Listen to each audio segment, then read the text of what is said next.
Marie Curie was a brilliant female scientist. Over the years, her discoveries changed the course of science. Despite her struggles, she was able to discover two new elements, radium and polonium, which heavily influenced how we treat medical conditions such as cancer today.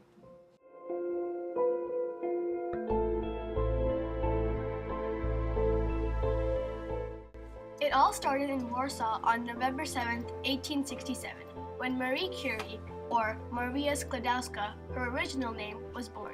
Her family was hit hard by the Polish national uprisings that had the aim of restoring Polish independence. Poverty, education, political ramifications based on the Russian Empire overtaking her Polish nation. She had to transcend a lot of difficulties in her time period to achieve what she did. Marie was very talented from a young age.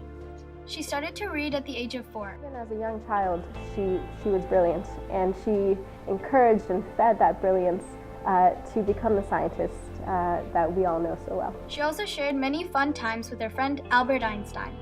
Albert and Marie became lifelong friends. For the majority of Marie Curie's life, she was financially unstable. When she was younger, her father was fired because of the uprisings, forcing her family to live in lodgings. It was very difficult for women at the time to get an education, to get a higher education in science. But because of her family background, she knew where she wanted to go, and so she pushed ahead, and she was pushed aside by men at several stages during her career. So she was pretty strong-willed and found ways to stand up for what she wanted to do. Marie lost her mother and sister at a very young age. Her sister caught typhus, which is a severe fever, and tragically passed away. Her mother had tuberculosis, a disease that attacks the lungs and bones. Marie was devastated over the loss. The long illness of her mother and her mother's early death to her sister's early death. Her father played a big role in her life.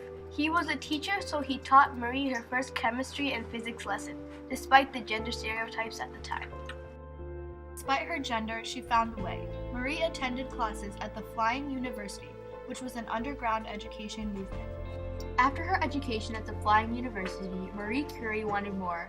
At the age of 17, Marie became a governess to help pay for Bronia to attend medical school in Paris and study at Sorbonne.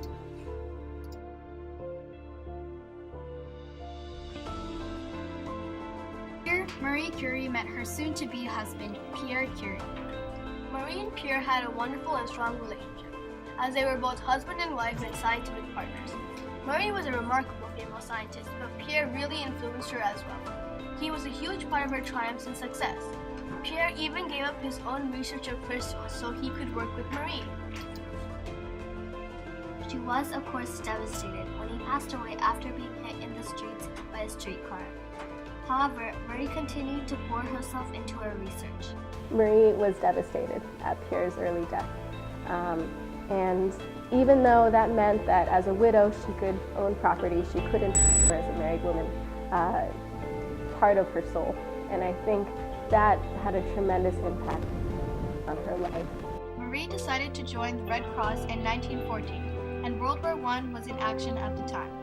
After the many deaths of soldiers, Marie Curie asked the French government to fund for a portable X-ray machine. Her idea was similar to current-day ambulances.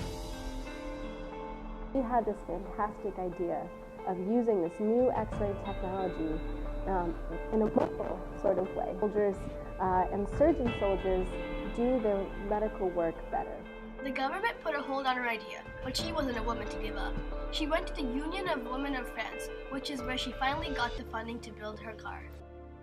We had to fight for that. People weren't willing to have this woman come to them and cars on the front, and this is the machinery that you need. They did everything they could to put obstacles in her way. But what she did was she fought for each and every single car that she ended up equipping with this X-ray technology. She made these X-ray cars to go to the front lines, and she made over 200 of these cars. She got people to donate money, rich people to donate money, so that they could build the cars and put the X-ray machines in the cars. And then she also trained all the technicians who went to take the X-rays at International Red Cross made her the head of their radiological service. She also held training services to help the doctor and medical employees improve the technique. After doing this for a while, she started her own institute in 1919. She named this the Curie Laboratories, which was located in the Institute of France. Now it's known as Curie Institute.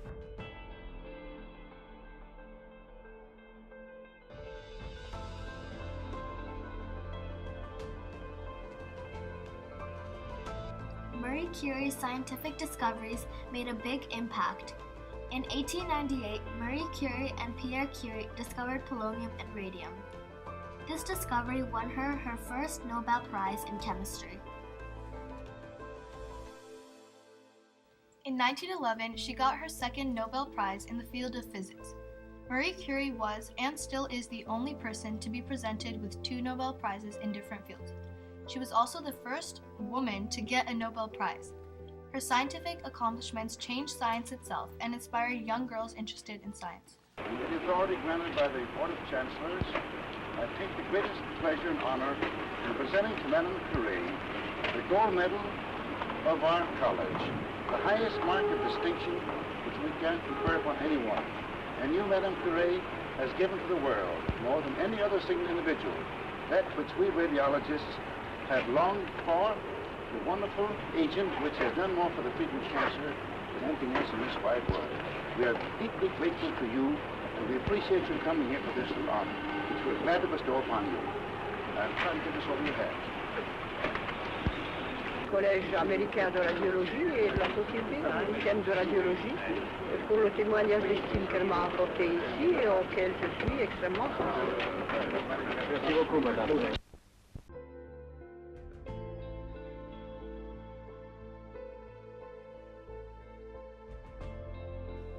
After all of her studying and research was radiation, it was this research that brought her tragic death. In 1934, Marie Curie unexpectedly died of bone marrow disease.